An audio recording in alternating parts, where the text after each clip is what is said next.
Greetings and all to this week's episode of 10 o'clock. I am Xeno, joined by the regular Murder Dr. Loz and the amazing Widescreen John. It has taken some time to get John on, mostly because I'm incapable of organising times. But John, it's lovely to have you on. Thank you. It's good to be here. So, for those of you who may be familiar with John's Twitter, Loz, meme number 11, please. You make some incredible Warframe weapon props. I don't know what you're talking about. No, not at all. I don't. This is showing off now, where you can actually get the prop. I love normally we put these images so that we can give some sort of reference or background to the special guest that we have on this week. This guest just shows their own stuff himself. Well, this stuff is all here in my room anyway. I might as well get it ready. It's all amazing. Someone's going to want to see it. So, tell us about the Vacor hack. Why the Vacor hack? Okay, that is Meg's fault, and I will firmly blame that one on DE Megan. I went up on 2018 with a set of Aclex Prime, which I just printed those off. I didn't design them, but they're available for anyone else to get. Yep. Those are actually designed by a really cool guy over in Belgium. So went up with the Aclex Prime, and everybody was going crazy over them. They loved them. So got back home, posted photos on Twitter with Meg and Reb and so forth. And Meg responded with something like, "So what are you bringing next year?" Like I had a choice at that point. Yeah. And I said, at the time, I was considering, well, maybe the Vacor Heck or the Ignis Wraith. And her response was, with emojis, Vacor Heck. And I mean, it's out there on Twitter. You can find it. And at that point, I was like, okay, well, I guess I know what I'm building now. So that's how the Vacor Heck came about. How long did it take you to put together? That took me roughly 9 months, because keep in mind, I'd never done anything like that before, ever. Yeah. Even the Lex Prime, I didn't design them. I simply downloaded the files, printed off the parts, and put it together. So that was the first time that I'd ever done anything like that. It took a long time, took a lot of filament, took a lot of mistakes, but got it done. Brought it up to TennoCon, and Meg now owns that Vacor Heck. The one that I just showed you, that's just one that I built when I got back. She actually owns the one that I brought to TennoCon. Wow. 2 Vacor Hecks, Loz. That's the dream. Dual wield Vacor Heck. I've actually got one of my prototypes in my workshop. I'm thinking of turning that one into a Kuva Heck, because that's a really cool looking heck. That was my next question. That's really cool looking. So tear it down, sand it, get rid of the paint, redo it, and make that into a Kuva Heck. I'm thinking about it. It's a matter of time. Okay. I'm going to change the order of things now. Loz, do number 12. Okay. So now we have which we've already had this on our community shoutouts in the past. Yes. Your archetype. This thing is. She falls apart. Nothing is glued. It's okay. Nothing is glued. This is just to make sure the parts fit. Okay. Yeah. So she's not sanded or anything. This is just making sure everything fits. I'm already starting to print off what'll be actual prototype parts. So that's okay. That's no big deal. But yeah, that's how big she is. Massive. Yeah. Okay, so it's huge. How long is it taking you to get this far? When did I start this? I probably started this maybe 4 weeks ago. But I don't do this full time. I've got 2 jobs, so I do it when I can. So I'm already putting in 50 to 60 hours a week on my jobs. So this is whenever I can. And yeah, it's been about a month so far. I'd have to go back and look to see when I actually created the CAD file. Wow. I mean, the level of detail is incredible. And you're making this yourself by hand, aren't you? Yeah. Myself and hold on, let me check. Currently, when it comes to Captura, I have 139 Captura images. Oh. Oh, Now, there's wow. something you let us know. We were just I go a looking at little this overboard. before recording. This is actually, you think, smaller than it should be, even though how big it is. Yeah. Shoot, what were the measurements? I just took measurements. I posted them the other day. Well, I know that inches wise, the head is about 27 inches wide right now. And of course, we talk in inches here because this is America. We don't do that metric stuff. We measure some things in it. We can. More pounds. No, it's the only thing the only thing we don't bother with is like just pounds for weight, because you don't use stone. Yeah. Pounds and stone, but you just use pounds. Right. Yeah. Oh, so that would be, so it's currently 68.5 centimeters wide. Oh. Wow. Yeah. And this is smaller than I think people expect it to be. This is if Rhino is 5.5 feet tall, which is actually shorter than me. So really it should be bigger than it is. No. I'm not doing that. Yeah, like I can imagine. it's at. I can imagine when you get to the border for when you next go into town. I was like, do you have any weapons? I have that. They generally don't ask that sort of thing. I don't fly. I drive. So Fair. Yeah. Though, I just hide it in my trunk. Yeah. Could you imagine checking this in at the airport, Loz? It's like it goes to the X-ray scanner. It's like, what the hell is this? No.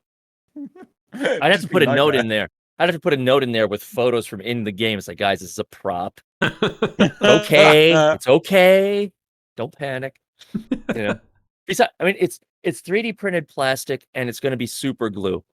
Yeah. You hit anything with this once and it's destroyed. Yeah, I can easily imagine that. It's not like it's going to be a huge weapon. The broomstick is going to be more of the broomstick core for the handle is going to be more of a weapon than the actual head is. Yep. And then the last picture, number 10, Loz. Cool. Yeah, that's my setup. What's going on here? That's just my streaming setup. It's so you stream when you're actually putting the stuff together. What you stream? Tell us about it. Actually, my streaming started mostly because of my CAD work.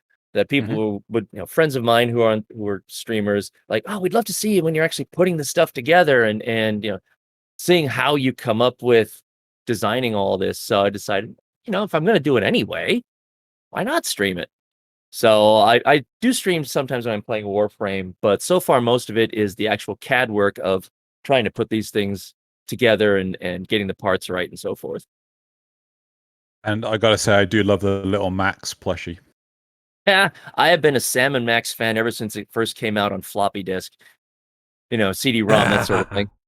In fact, I've got 2 posters right here on my wall that were signed by Steve Purcell, who's the creator of Sam and Max. Wow. Yeah, I've been a big fan for a long time, ever since the original game came out. Jeez. I remember trying to play that, and I was just like, "This is so confusing." Like some of the point-and-click adventures to it, it's just like, "What the hell are you supposed to do?" It's just like, this was around the same era as Full Throttle. Full Throttle, I could get behind, and I understood it. Yep. And then, oh god, the other game. I think The Dig was the Dig, yeah. LucasArts point-and-click adventure game that just broke me as a child, right? And just a little bit of context. So years ago, Loz and I would meet up with another friend, and we would do drunken point-and-click. And it's just like, you suggest something, you get it wrong, you drink, right? Mm-hmm. Oh, that probably did not do too well for your blood alcohol level. Not with The Dig. Not when trying to put together an alien turtle skeleton. No, that did not go well. So many failed attempts. Oh my god. I don't know how Louis got it. I really don't. It's just like I still don't know which end is the head and which end's the butt. Yeah, it's that turtle, man. Turtle. You know, the plaque in the middle, is that USS Enterprise? I can't quite. Mm-hmm. Is that the original Enterprise plaque? No, Galaxy class. Ah, I didn't think the original had one. Wow. That actually came from my Starship collection back there on my wall. That after you get a certain amount of starships, they'll send you this for free and that for free. Well, it's a subscription. It's a subscription. So to show your loyalty as a subscriber, they'll send you this, that, and the other thing. And that plaque was one of them for getting, for buying X amount of starships through them. Damn, that's awesome. Cool. So where can people find you? It's Twitter's, Widescreen John on Twitter, Widescreen John on Instagram, Widescreen John on Twitch. All you'll find down in the description below. So cool. Right. Well, now that we've done the introduction, it's time to do the emblems. So, John, in the Discord discussion, right, you'll see that there are 2 emblems in front of you. Using whatever criteria you wish, which emblem wins? So these are both emblems that me and Xeno have gone into the game and found on players, which hasn't been hard because we've had the TennoCon relay, which is just a drift with them. Normal missions, it's very hard. But so which ones? I don't know about you. I found it harder this year. Oh, I got loads. So many. So which one do I think is better? Yep. Yeah. And you can whatever use criteria. Yep. Sometimes it's, I like that it's got letters in, or that's clear, or that one's just funny, or I just think that's more colourful, or that was just better this done. one's a skull. Yeah, so many skulls. Why do people want skulls all the time? Yeah, really. Kind of has a dark crystal vibe to it. Skeksis, yes. Yeah. Trial by stone. Wow. I don't know. I like the artistry of Laws is fine, but ever since I was a little kid, I was a huge Tom and Jerry fan, and I'm getting that feel from the other one. Oh, man. That's a tough one. Artistically, I like both of them for different reasons. Well, if you had to have, which one would you want to have on your arm? On my arm. Man.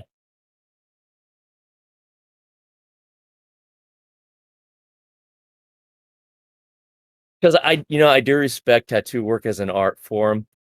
For that, I think the challenge of Law's Find would be a lot nicer. To also let them show off their artistry. Oh, there we go. Laws has actually won. I say this as if he never wins, but some does. And if you wish to win 75 platinum for your platform of choice, go into the description below where you'll find this week's episode polls along with these emblems. Just fill in the form and you'll automatically be entered in to win 75 platinum in 2 weeks' time. So make sure you get your in-game name correct, because if it is wrong, then that platinum ain't going to no one. So, yeah, right. Do you want to put the emblems away? Emblems away. I love how, like, on occasion I catch you off guard and you just quickly spin on the spot to yep. Menus. Right. Okay. So, Dojo Dusting time. This week we have some platinum winners from the last 2 weeks. Cool. No, this is not 40 hours long, so I'm taking the times down for the thing. So, Dante on PC, John E. Walker Cop for PlayStation, Rateb Jafar for Xbox, and Tucker Wins on Switch. Tucker won this time. Tucker wins. Yep. You should be receiving 75 platinum in your accounts relatively soon. I can't promise as to when, because it's down to DE actually putting it into your accounts. Cool. Right. I don't think we've got any other dojo dusting. Nope. Nothing. Cool. Right. And then we live in limbo right now. So in terms of the war report, I don't believe there has been any news this week. So with regards Warframe to news of the Warframe? week, there's not been much, of course, because we are literally just sitting around waiting while all D have pretty much gone on holiday like they do after most TennoCons. We're all trying to put a bet on when the next dev stream is going to be. Until then, there probably won't very much. But just little things to let people know. There are still the Twitch Prime drops are going on. Mm-hmm. With the Verve drops for the people who have Amazon Prime and connected to their Twitch. Yep. There's also just, because I don't know how long it'll be up for, but the TennoCon 2021 merch is in the shop. It probably won't last there forever. If you are interested, have a look, see everything you want. That's all I can really think about really at the moment. We also had the end of the Nightwave Intermission 3. Oh yeah, I freaking missed that. On the 28th, which was it was Wednesday. Was it Wednesday this week? Yeah. Which is weird that it was midweek. Yeah. But the next one is due to start, I think they said the 4th. Yeah. Oh, okay. Yeah, again, it's another midweek one. Yeah. So, yep. So that's... Look forward to that. Yep. Okay, that is all the news I do have, though. Right. So, cool. Right, well, they deserve a well-earned rest. Oh, yeah, they do, yes. Well, we'll debate about that in a minute. Can I have a well-deserved rest, Loz? No, never. Oh, never. Okay. Right, so now we're going to move on to topics. So our first topic for this week, Loz hits the button, is the new war can't just be another quest. It has to change the game like Second Dream did. And the second topic is, as a returning player, Railjack is really flipping cool. Right, so let's go on to our first topic. The new war can't just be another quest. It has to change the game like the Second Dream did. So I'm just going to quickly take down the time. His chaptering podcast is cool. The possible outcome after completing the new war is just going back to the star chart like nothing happened. The destruction of the planes of Eidolon have to stay. No, I'm going to say has to stay. Not just be gone after you complete the quest like, well, that quest was fun. Anyway, back to Eidolon hunting. The Second Dream also gave us operators and focus schools. This is what I'm talking about. An actual lingering progression / mechanic that adds to the game. Okay, so first question I have for John. How hyped are you for New War? Totally hyped. I really, really want to see what goes on with this. And just the fact that Reb said that it's going to be, she said the script is something like 200 to 300 pages long. Yep. That's huge. Did she give a number? I don't remember giving a number. Yeah. I remember her just saying in length it was like twice War Within or something like that. And then she sort of had a stack of paper, but she never like held it flat to like show you the actual thickness of the text. I'll have to rewatch that. I'm pretty sure she said 200 to 300 pages. Oh, okay. For the script, so that was an eye opener. I'm really eager to see what's going to go on with this. I want to find out what's going on with Space Mom. You know what happened with her. I really want to know what happened with the Unum. That's one thing that I've been waiting for. I want more information about the Unum. This Orokin tower that is actually using her biological part to feed the people of Cetus. How the hell did this come to play? And now all of a sudden she's got this big monstrosity mounted on top of her. It's like, what is going on here? Of course, let's face it, everybody is pumped about Call. That's that not so much about the I forget. See, I even forget the Corpus guy's name. Devo? No, like that. It's Veso. Yeah. It's like that's kind of cool. But it's like, all right. But to show this new dimension to the Grenier was pretty amazing. Pretty pumped to see what goes on with that. Okay, go on, spit it out. Go on. So what we'll reiterate for our fans just to keep going. I really wasn't impressed with what we saw. I mean, there's potential there. Don't get me wrong, and obviously maybe it'll expand on. But what we saw was just so tiny, and people are like, "Oh my god, the Grenier, it's so amazing!" It's like, well, apart from completely crushing the power of the Tenno by just one dude with a kata and a machete, destroying multiple sentients, making us look like, oh, okay, well, I've got an art gun, a Star Child, multiple Warframes, a rifle, a pistol, a weapon of, a melee weapon from the ages before. What else can I do? I can call down space targets, and it takes me ages to kill one battlist. Got kata and machete. Come on! It was just like, right, okay, that's good. We don't know how weakened that sentient already was, though. I mean, there's things balance it, but my bigger issue is that it was the obviously is that what we saw, but what we actually saw was really scripted, really short. It was kind of highlighting that there was elements that could be used, like it even showed a stealth section. This means we might have more stealth gameplay, but they didn't because Steve, in my opinion, kind of like gagged himself, so he didn't give his normal little speeches about what the importance of this and how it's going to go on. We don't know if this is just that's it. That for that little section, we move on to another character, or if this is going to carry on, and we're going to, upgrade the characters, other characters we play. Is there going to be deeper stories, or is it just like, yes, you've played this little scripted preset storyline, and that character's done now? we don't know. You see, that's what makes me sad. It's like it could have potential, but it could equally just be, wasn't that exciting? Move on. It could be. I mean, but just got to stay positive at the potential that could be there. I mean, it's obviously going to take, if that was a half hour, chances are it's going to be many, many hours. I mean, who knows how long, obviously, but 200 to 300 pages of script, that's a lot.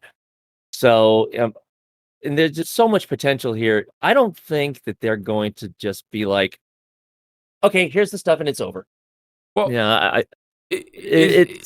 I think that's what the topic at hand is going to be like. So once, let's say, we'll take some positivity and I will ingest that, and I'll say, let's say the quest line, because that apparently what we saw was mission 1 and a little bit of mission 2, and let's say that there's 15 missions worth, and only like 3 of them as Tenno, and like there's whole Teshin sections and whole Carl sections and You really can't remember that other guy's name, can you? It's hard. Vesso. And there's Vesso sections, and Vesso can upgrade the mowers he's using, and he can upgrade them into riot mowers, and he can have like raptors instead of ospreys, and maybe he can have a Zanuka by the end of his section, and he's destroying sentience with Zanuka packs. That'd be amazing. Then once the quest is over, do you want to see more stuff with these characters, or would you just want it contained to the quest? The problem is with that one, that's going to come down to change, like you said, the whole gameplay. I mean, because up until this point, the Corpus and the Grenier have always been the baddies, and now we're looking at a new dimension of that side. So I don't know how you could do that without fundamentally altering a lot of what's going to happen. You know, because now they're no longer just that two-dimensional baddies that we just go in and blow away. You know, they've actually got some substance to them. And if they try to implement that into the core gameplay, I don't know how they're going to do that. So I don't know. I don't know how they're going to handle this.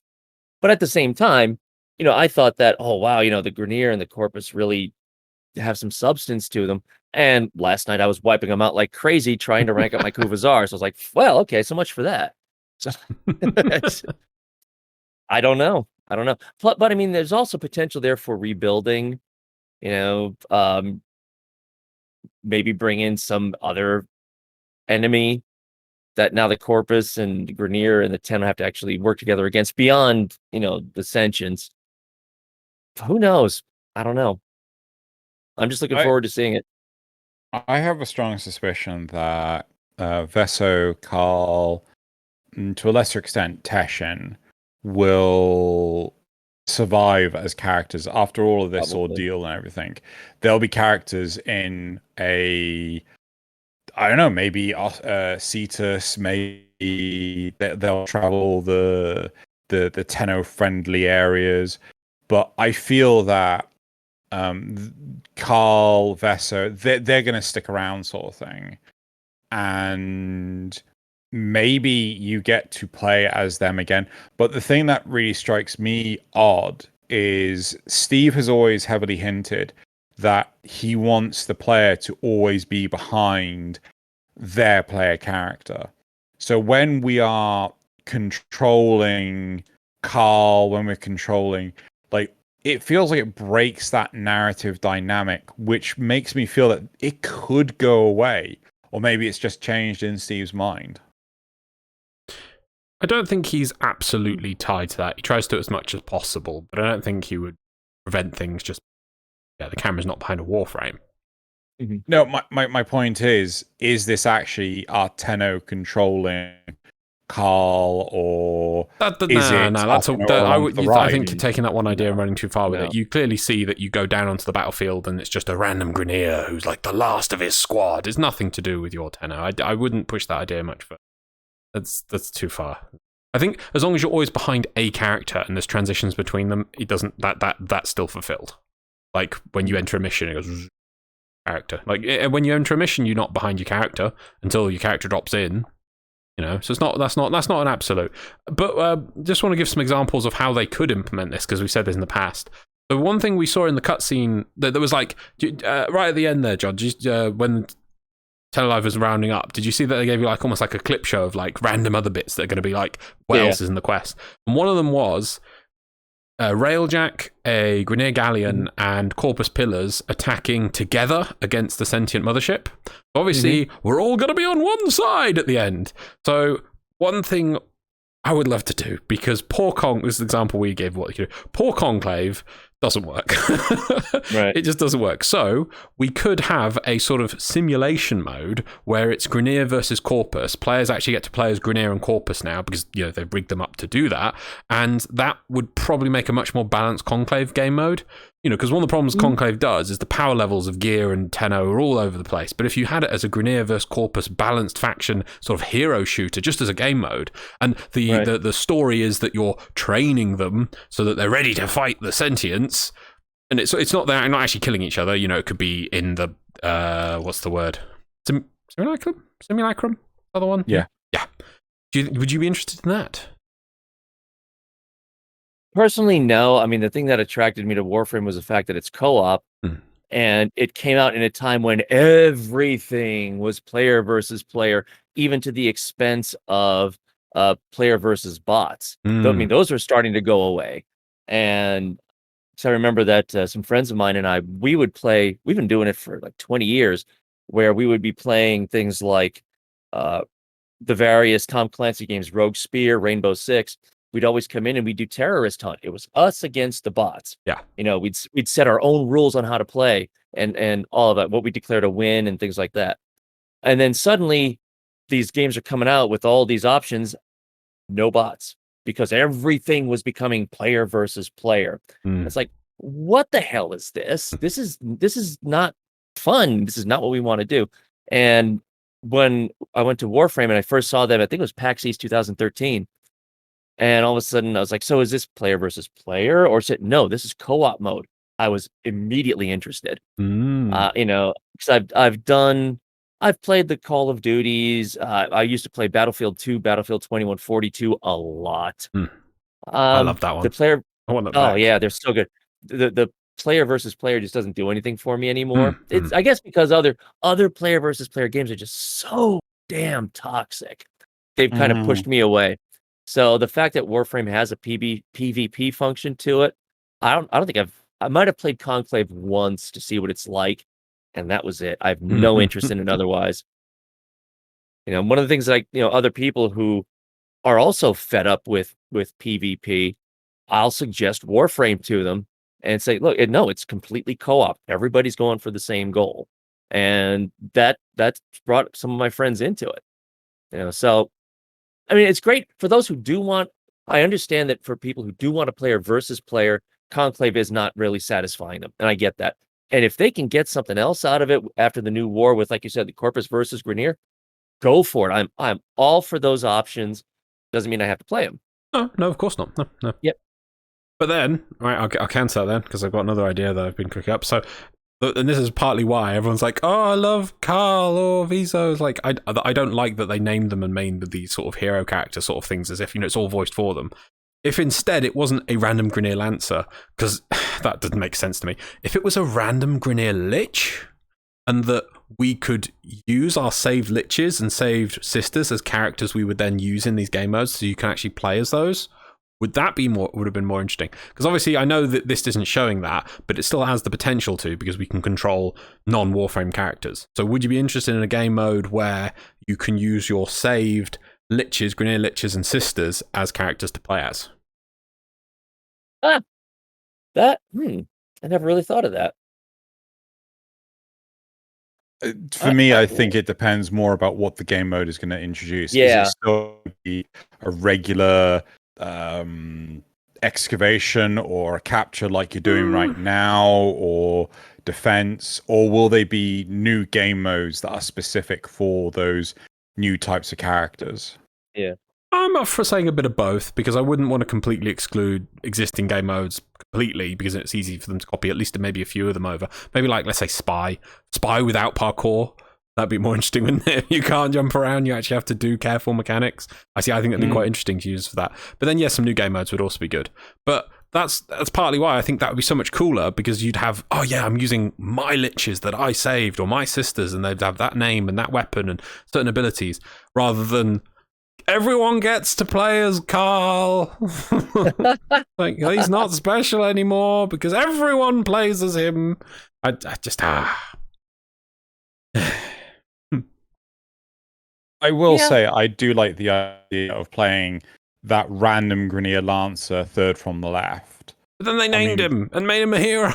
Okay, they named Carl, sure, but what about some other random heavy gunner or shield lancer or whatever the new lancers are that actually have the car door and what's called the Tonkor as a weapon? You know, I'd happily play as one of those. Yeah, I suppose they have the opportunity now, because they always used to say that they couldn't because of how those models were rigged, but maybe in the future. Oh well, so obviously the topic is on New War has to have changes. The game, like Second Dream did. I've just put forward a few. Is there? Do you two have any ideas of what would you like to see as either new game modes or features that this quest will introduce that will change and expand the game? I have one. Go for it. The Unum. I want to climb the Unum. I want to go inside the Unum and ascend the Unum and just find out what the hell's going on with that, and maybe try and push the Murex that's parked on top of it off. So you've parked here illegally, right? If you don't move your Murex right now, I'm gonna clamp it, and then you're gonna have to pay to have the clamp removed. Obviously, I'm just having a little bit of fun there, but no, seriously. And then maybe other Murexes come and try to do it, and you have to push them off again and again. Just to have sort of like a replay factor to it. But I think the idea, and also you could have it so that the Unum is like constantly changing, so the interior, the room layout changes per floor, and so it doesn't feel like as static as things like the Plains of Eidolon and things. Another thing they could do also is kind of like what we had with the Orphics, that you had people affecting you. What people did on the Plains of Eidolon affected how you went after the Orphics, and you could also have something like that where people would work as a team, where you have to do something over here as a Corpus, you have to do something over here as a Grineer, you have to do something over here as a Tenno to achieve a common goal. And because that way people could switch through, let me try doing this as a Corpus, let me next try to go through as a Grineer, just as have different tasks for each one to achieve a common goal. That's something they could do too. I just want to check, when you say Orphics, you mean the Chondrix? Yeah. My brain is really bad with words. I could meet someone and I'll remember their faces for years, and I will forget their name as soon as the conversation's over. Yes. And I hate it. Yes. I hate it. Same thing. I've been playing Warframe since 2013, and I still will forget the names of weapons that I commonly use, but I can see what they look like, but I will forget the damn name. So that's just the way my brain unfortunately works. Yep. I'm the same. Just to tease Loz slightly, he has a book I have to have a book of all the guests we've had on 10 o'clock because, like, in a week's time or 2 weeks' time, we'll see some like your fan, some like your how far you've made, Arc Triton and all, or the next project you've done, and Xeno going, oh yeah, here's another thing from John. I'll be like, who's John? I just don't remember names. No, I'm the same way. I'm the exact same way. So there you go. You've been vindicated somewhat. Yes. Get the odd question is like, have we had them on the show before? I'll yes, say that. Loz. I was like, did we have them on? We should have them on the show. We already have Loz. No, when? But yeah. So like that was the idea of the unit. Like, yeah, we've got the idea of fighting Chondrix with, the Grineer, the Corpus. And we've got the PvP stuff that Loz has come up with. I think one thing I would seriously like to see as a state of progression is environmental changes. Because as this person says, like, I don't want to go back to Cetus and find like, oh look, the Unum's perfectly rebuilt. Mm-hmm. Who fixed that? Yeah. What But at the same, well, I mean, in fairness, we had that thing a few years ago where we rebuilt a relay. Yeah. You had to go and get the parts and rebuild the relay. Why not rebuild the Unum? That could have been amazing. I was so disappointed when they did that. I was hoping they would put that in properly. Sorry. Just to clarify, Loz is not disappointed that they did that. They're disappointed in the event. Yeah, I wish the rebuilding relay, they sort of hyped it up for a while, and I wish they put it in as a proper in-game system that was fully automated so that we could actually blow up more relays, and our rebuilding them was just automated by the system. Like, an event would occur based on a timer, and then we'd have certain windows to get more of those resources to rebuild it. But what the actual event was is, it was up for a week, everyone just contribute a few girders. I think it's what we built. We built girders. And it was just like, you commit your 5 girders. Well done. You get to go to the relay now. Like, if it could have been like... So when did you actually start playing? Did you play the old events like near the start? Gone. Yeah, I mean, my account date shows that I started playing in March 2013. Wow. So I've been around. I've been around since even the old solar system map, the really bad one. Right. So do you remember, I think, like the Arid Fear event, which was I think it was the second event they did, where it had a status bar and everyone's efforts contributed to finishing the status bar, and then a new status bar would appear. And it was just, so it was like a community goal. We all have to try and work hard to unlock the next tier. It's like, whoa. And the thing is, they said it would take us over a week to do this. Right. We finished it in 2 days, and they were like, oh. Sorry. It was like, but they seem to shy away from that kind of community style event. I know that because some people bug it, and I think that was, what was it, the Eyes of Blight one, with the first one with the Fomorians where we fought them, and people bugged it, and then that was it. And like, they just haven't done one since because people just can't let us have nice things. Many since. No, but not like that with community goals. Even the relays themselves with the Railjacks. No. All Eyes of Blight. Yeah. Am I thinking of the right one? Yeah, that was when they messed up the scoring. It's the one we've got the gold trophy for when we didn't even get near the score because they gave everyone the gold trophy because so many people bugged it.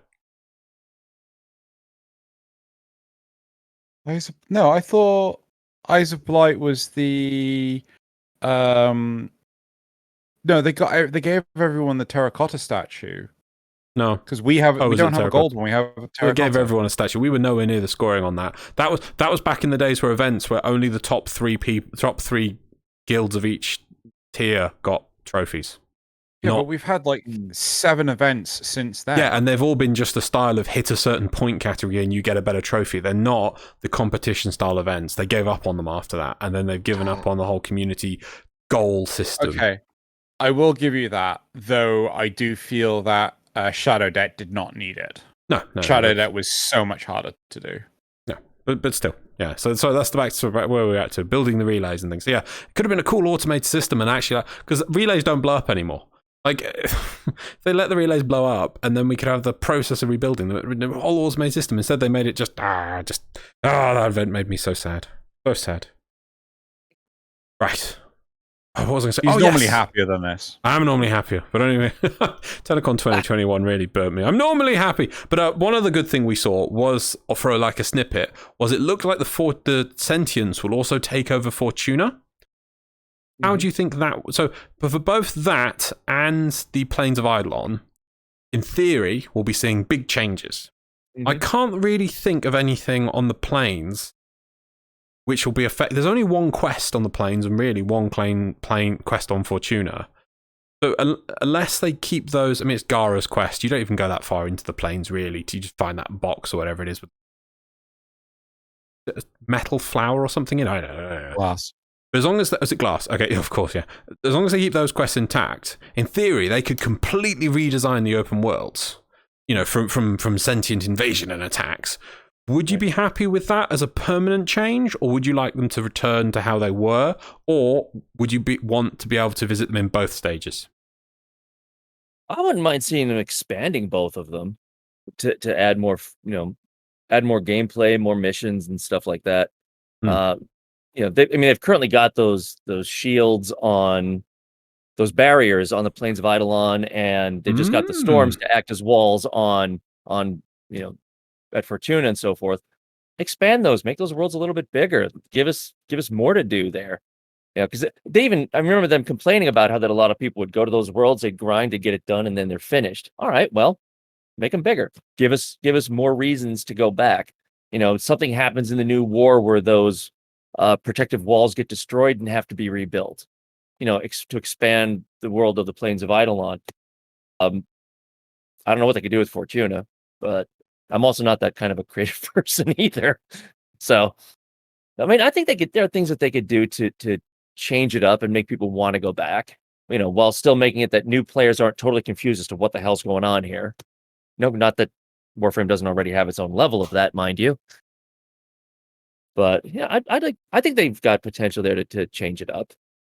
Technically, they never actually finished Fortuna, because originally there was going to be a whole concept to do with the Orokin cooling towers you see there, and they were going to make these like giant floating orbs which would build with ice, and they'd rise up into the sky, and then they'd smash down, and then that's your day and night cycle was to do with those. And in the game, I know it says it goes hot and cold, but all it really affects is the type of fish you can find, really, right, or animals. They never really finished that game mode. They also never finished Nefanyo. You don't do anything with it. There's the Nefanyo church in the northwest of the map. Yeah, they never really did anything with that. Do you mean temple? What did I say? The temple, yeah. Church, temple. Yeah. Tomato. We have a bone to pick with them, because they wouldn't let us take pictures of that one years ago, and then they never did anything with it. I mean, they still could, because obviously when you think about it, the sentients are around when the Orokin were around. So they could be activating things that are hidden deep underneath that we don't know about. Exactly, yes, yeah. So there are lots of things that could be done. So if they could make it so the Fortuna goes actually through a proper hot and cold cycle, like all the ice melts and it turns into a jungle and then goes back into a frozen thing, that would be quite cool. That would be awesome. I wonder what kind of effort that would take to do. Yeah. Also, would it turn into? Well, I asked the question. And I'm like, hold on, it's a frozen planet. How close to the sun? Yeah. How much of that does not make sense? Oh yeah, all of it. There we go. But I'm certain that's one of the reasons why they did that, because no one would have expected Venus, one of the hottest planets in the damn solar system, to suddenly have this massive frozen area. I'm sure they did that just to throw people for a loop. Yeah. But I like the idea that they could change the environment and things, so it's like all jungle and everything. But how much work would that be? Well, that's just one idea. They wouldn't have to go that far. They could have it like melt and a few bits melt or something. They wouldn't have to go to the point where the whole thing changes. It's extreme. I don't know. I'm all about the extremes. But I like the idea of expanding the plains at the very least, because obviously that's how big as they could build an open environment back then, and then Fortuna was bigger, so they could. I love the idea of like that they knock down the shield walls, and thus we get to move out. So yeah, that's a lovely idea. I think it fits thematically as well, because the Unum gets smashed, then you could just topple a few towers, and this whole side is now expanded. Go out to sea, baby. Rebuild the walls, rebuild the Unum. Yeah. Find what other things are hidden behind those walls that you didn't have access to. Because I always loved, going up into an Archwing and taking a look, and you see these massive sentient bodies way off in the distance. Yes. Yeah. I'd like to know. I'd like to be able to explore that and see more about that. That's cool. Yes. Years ago, I promise this is not me flexing. Years ago, when Loz and I went to DE Studios to see a preview of Fortuna, this is before it was even named. We were really worried about what they were expecting of us, and we spent some time actually flying around. This is the part that I was in. Yeah, some time flying around, Plains of Eidolon, the planes, just to sort of like put some semblance together of how could we make a video for them. What could we take from an environment that already exists to make a narrative, just so that in a 2-day window we had experience to do it again. One thing we noticed with Plains of Eidolon is the sheer volume of Orokin tech and sentient. And sentient, that the Grineer are just digging up. Yep. So I mean, they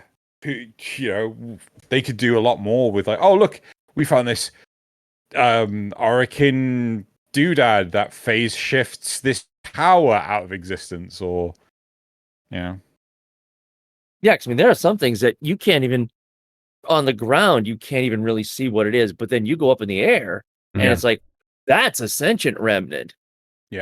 Stuff like that. There's a lot of stuff that they could do for exploring that. There's got to be stuff hidden away.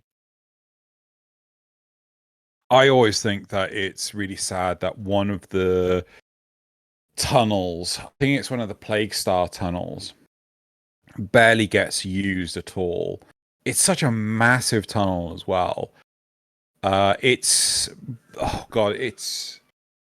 if you've got Cetus in bottom south, right, dead center south, the tunnel is on the southeast coast, and it's where you do like a lot of fishing and things. It goes underground and everything, and it opens up into this huge expansive area. Right, the one I'm talking about. Yeah, I do. One thing I would like is, why can't we have another tunnel that opens up into, hey look, we found another pen over there, we found the T-Rex pen, it's full of Eidolons. Just go feed them some Orokin goats to keep them calm, and like you could have the 4th tier Eidolon called the Quadrillist. I don't know. The other 3 combine into one and they make the Quadrillist. Yeah, there you go. So I think, but the only problem with that is, in order to go to Cetus, you would always have to go through the plains, and if you want to go to like there needs to be an easy. You get the idea. Well, no. They can add in, like we've got for Railjack, a teleport back option. Oh yeah. In fact, I'd love to get our fix-it gun out for more purposes. In fact, you know what? You fix things on the planes. That'd be great. Fix the towers. It'd be brilliant. But also, the thing is, actually, what if we took the fix-it gun for Railjack, right, like Loz was saying, and we fix up the Unum? Yeah, be good. But that's the kind of thing that'd be cool. Because I think it would be a good opportunity for them to add in more non-aggressive elements to the game. I'm not saying that we need to have like that kind of stuff, but it just so that you're not always shooting all the time. I know we've got fishing and mining, which are great, but it's like they just need to expand on them. But another thing I'd love them to do, in fact, we're saying all this stuff about like you can see all these sentient bits that are underground things. I'd love if they added like an archaeology game mode where you actually dug up stuff and fixed it. The majority of stuff you'd find could just give you a little bit of a lore snippet and maybe a decoration that you can put in your set. But then, eventually you might start digging up an ancient weapon or something, or there's a quest line to dig up this, secret sentient, or what's this sentient bit? We need to understand what the sentients were doing. Dig up their machinery. You know, that I think it'd be cool. Just add something different. You know, digging. Yeah, that would be cool. I mean, sometimes I'm not in the mood to kill anything. I will simply spend hours. I will get my Ivara and go invisible and spend hours on the plains of Eidolon getting resources or fishing or whatever, and go invisible so that nobody bothers me. Look, just let me take my little moment of zen here and collect resource, or on Deimos, same thing, and just let me do my thing nice. I wouldn't mind seeing that at all. This is where I'm thinking we should get John to come with us the next 24 hours stream we do. And just like, yep, this is what we've been doing for 24 hours. Oh, it's daytime. Time to fish. Yep. Oh, it's nighttime. Time to fish. Well, no, it was quick. Kill the Eidolons. Great. Killed them. Time to fish.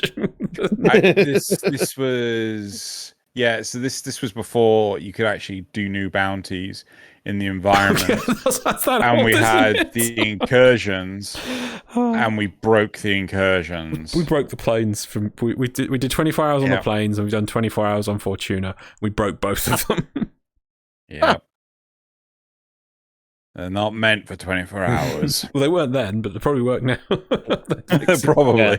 Now you got to do 24 hours on Deimos. We would, but someone's internet's not good enough. Oh, okay. God. Not mine, his. Right. There's only so much orange I can take. All right. Before it gets stuck in my eye. Should we go to the replies? Okay. Yeah, I think we'd go insane on 24 hours on Deimos, personally. Yeah. Oh, it's so tiny. Right. Anyway, okay, so let's look at the replies. What other people have suggested they want to see out of this quest? So, I'm hoping the focus schools will be addressed with the new war or the delivery paradox. Mother on Deimos has a lot of voice lines about unlocking your full potential with the void. I'm pretty sure it's heading in that direction, but will be very let down if nothing changes. The focus system hasn't really been touched in years. Yup. Yep. I've said this to other people. I'll just reiterate just for John. One thing that annoys me about the focus system compared to like other weapons is they refuse to do minor changes to it just to experiment. Why don't we get, hey, for this month, we're going to up the percentage of damage of this, lower the armor reduction on this, and up the charges on that. Just to experiment, so at least to be like, oh, let's try a new build. Oh, they've improved this week. Oh, they've improved Madurai this month. But they don't. It just sits there, and they won't. I think there was a comment once in an AMA recently. They won't do any changes to it until they've got more things to add to it, which they weren't even confirming there was going to be more things. Like, oh, we won't touch that until there's new content for it. So it really annoys me. It just sits there in a fridge, untouched. I don't know. I kind of get where they're coming from though, because there's I don't think there's enough engagement with it. Like, unless it's the primary gunplay of the game or the primary melee play of the game, players just don't care.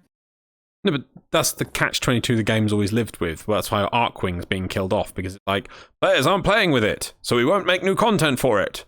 So players say, there's no new content for it, so we won't play with it. And then DE goes, oh, no one's playing with it, so we won't make new content for it. Like, my poor Arcwing. Yeah, I'd like to see more Arcwing missions too. I'm with you on that one. We've now become best friends. Do you like Arcwing? I do. I really do like Arcwing. Yeah, I think it's a fun thing. Gives you a little bit of that Star Wars Death Star trench vibe. But yes. they could use more of those, and they've got the potential, obviously. But yeah, I'm with you. I'd like to see more Arcwing missions. How would you feel if they did? I'm asking the question, Loz. Don't try to stop me. How would you feel? I know you're trying to stop me. I'm reading my notes. No, you're trying to stop me. I could read your mind. No. How would you feel if in the Corpus Railjack, part of the mission was you go into the like sabotage machine. You do a corpus trench run before you go into the actual ship itself. I wouldn't mind that at all. Yeah. And that was the thing. Also, when Railjack came out, it's like, oh, hey, there's a bit more potential to do some stuff here as an Arcwing. Except when Railjack first came out, as soon as you exit your Railjack, your Arcwing is dead because it was a single shot kill from a ship that was just off. Yep. It's like, really, guys? Come on. Yeah. I think the Railjack would be a natural way to make Arcwing more interesting. They haven't really approached that though. Yep. But I mean, it's the same thing that we were talking about before. Have one person do this, like Plains of Eidolon and so forth, where you do that there, but then you're going after I want to say Orphix again. Correct me. Thank you. And having that kind of interchange, where this time someone has to leave in an Arcwing and perform a mission for someone in the Railjack to do something, and then by working together, you complete that mission. So, that using that to bring Arcwing back in to play, and maybe we'll see that in the future. I hope we do. I don't know. I think right now they're so busy working on the new war. Hopefully, some of these other ideas will come in afterward. Squad Link is something that I seriously want to see happen. Yeah, I think that'll make it a lot more interesting. Yeah. Next reply. Next one is: I'm hoping they introduce a whole new system that changes the rules. The Tau system, when playing there, game shifts from a hack and slash warriors game to an every enemy poses a threat and we actually need to use natural cover kind of shooter. Oh no! Warframe meets Gears of War. Yeah. No, that's called Dark Sector. No good. No, I can see what they're trying to say. Is they're trying to make it that there's an escalation in the game mode, because that's one of the things we've always been annoyed at in the past, that you face a Grineer Lancer on Earth that's level 1, and you face a Grineer Lancer randomly because for some reason you're fighting them on Pluto and it's level 60, and it's still the same Grineer Lancer. Most enemies are the same. They don't offer much in the way of changes of gameplay. But the problem with the sentience is it's hard to see, because in the cutscenes and animation, they're seen as like there's loads of them. And if you make it that each sentient requires, a massive amount of complexity to kill it, like, well, which is it? Are they a horde or are they individuals of death? Right? And I think that going that far as to make you use cover and things would be... There's no reason to say they couldn't add elements where you need to use cover more, like, boss fights that have like a AoE explosion, you have to use cover more. That could happen, but not as a cover shooter. I don't think that. I think what they're hoping is that they want the Tau system realistically to become the Souls-like elements to what Warframe needs. Yeah, agreed. Cover shooter is not going to be the solution to that, because I'm just hiding behind this thing. I mean, have either of you played Dark Sector? The original, but these other games that pre to Warframe? Yeah. Finish it. Yeah, it's pretty much run around, find cover, hide behind cover, shoot thing from behind cover. The end. Mass Effect and Gears of War and yep. But you could just that's rather mean. You could just reduce Warframe to run around, bounce around the walls, and shoot everyone. The end. Yes. I completely 100% agree. I'm not going to deny that.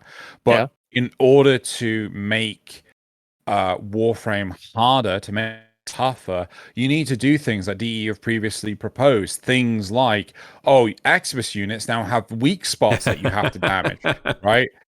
I can instantly tell that Reddit complaining. Oh yeah, I can sense it already. But it's if you want to make it more challenging, you have to rely on DE to know what it will take to make it more challenging. Making it a cover-based shooter, I mean, yes, I know it's just their one example, is not great. Just let DE do it how they want to do it, because they've got a great way of making it hard. I'm still vexed greatly that the Steel Path mods are not in Steel Path anymore. Oh, get off your high horse. Put that aside. Yeah. No, but still, like, I think. He's getting his soapbox off the shelf now. He's. I'm already on my soapbox, dude. But I if they were to add in things like weak spots and stuff like that, that would instantly make the game more challenging. Okay. The next one is I'd like to get smaller side quests for each planet, at least the ones with an open world, where you slowly deal with the aftermath of the war and the world slowly recovers to a state that is similar to how it was before, but with new things in places where nothing existed previously. You could walk around the world and be able to notice that there are new craters, wreckage, or sentient bits. Yeah, I don't want this. If they make changes, I want there to be permanency to it. I want things to change. And if they do change back, it should be a year from now where, you know, our repairs and new quests we've been doing for a whole year on the planes, we slowly bring it back to the original planes. That's how it should be, not just, and now it's all fixed.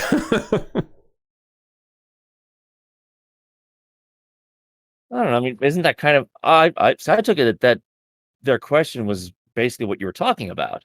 You know, that you could find these little things and so forth, and then just naturally progress back. But instead of having major quests to accomplish that goal, have smaller things, but leading to the same thing. Yeah, but with small, yeah. Instead of just, you know, with, I think because exactly. They're not wanting that.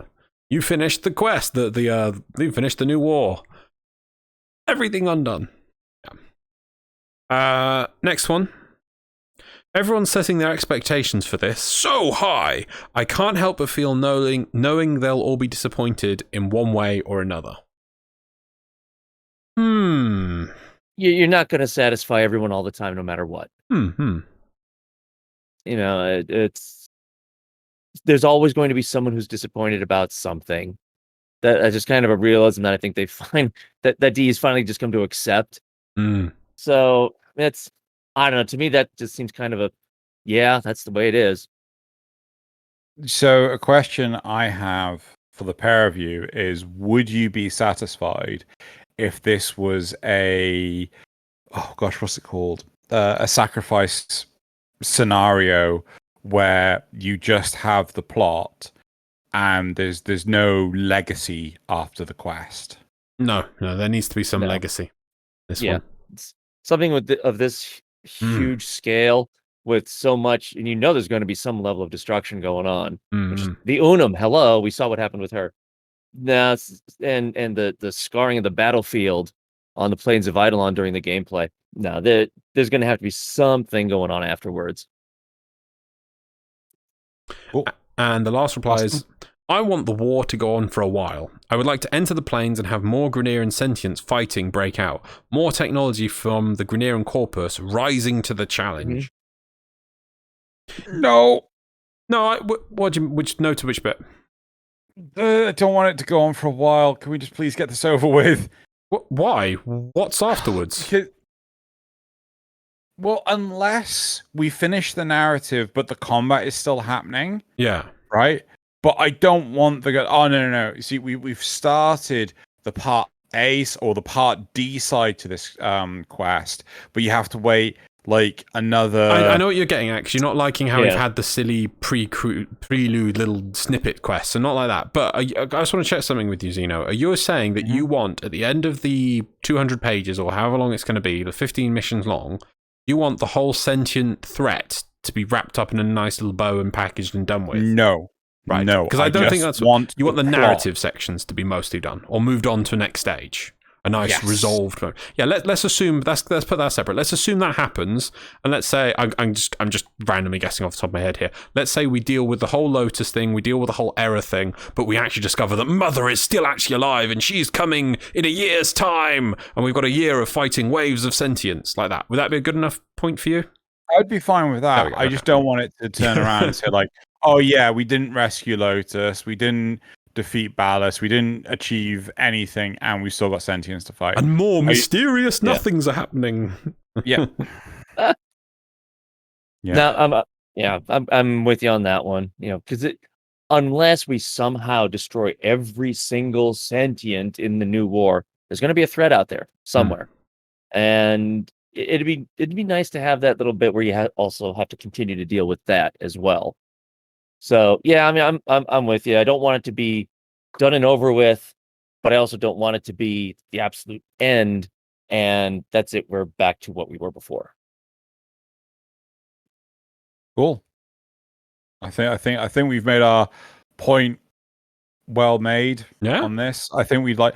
One thing I do feel that what we have discussed was more in line with additional enhancements to the gameplay, whereas weirdly enough, a lot of the replies seem to be focusing more on like the narrative side.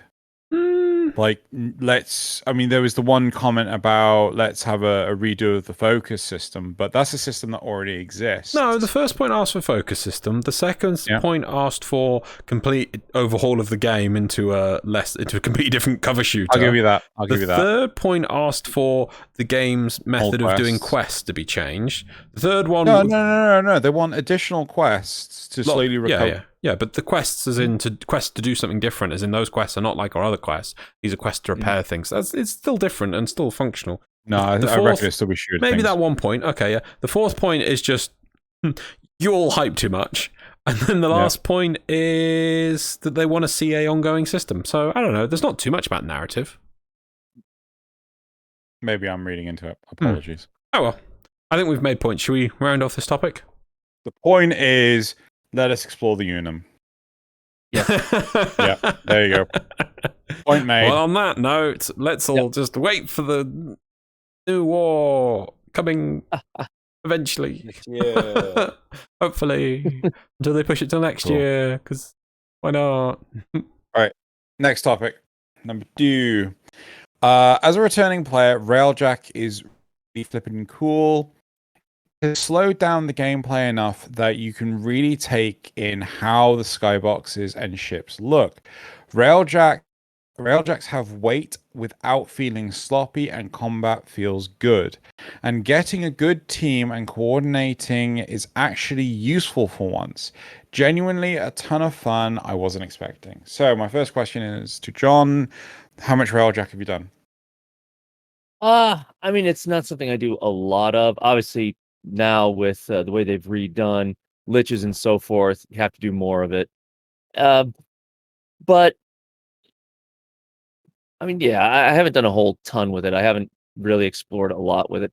But what I have done with the changes they've made, it's actually fun now. You know, I don't have to worry about having to try to say, hey, are any of my friends online, or are there people online who actually know how to do Railjack? I can get a good crew from Fortuna, and I can go in and actually get some stuff done. You know, I like where they're going with it. It's not, and I guess I'm kind of hypocritical on this because I put in so much time into games like X-Wing and Free Space and, Wing Commander. Oh yeah.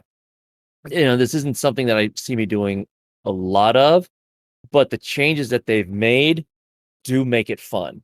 I mean, we don't need to discuss the botch that was the Railjack launch. Yeah. We don't need to talk about that. Nope. No, we don't, because it is in a much better state now. So we don't need to talk about anything past, because now it is a lovely state. It's only going to get better, or it's now in a great position to only get better as well. Yeah. So yeah, I see where they're going from. It is a lot more fun now, but it kind of, to me, it still kind of suffers from the Arcwing situation. Because you go in, you destroy a bunch of ships, you destroy a bunch of ships, you destroy a bunch of ships, and then you go in and do whatever the mission is. I'd like to see a little bit more variety on that one. Sorry, just to expand that, do you mean you want to see a bit more variety on the Railjack front of that? Yes. Yeah. Yes, on the Railjack front of it. Yep. We're with you on that. If you could pick anything to be the first thing they expand, like a mission type or engineering, what would be your dream expansion to the Railjack side of the mission be? I would like to see the Railjack actually go up directly against more capital ships. Yeah. Because when you think about it, that's what you had in X-Wing, that's what you had in Free Space, stuff like that. Your little ship went up against a big baddie, and you had to try to survive that. I would love to see missions where your Railjack is going up against a massive capital fleet.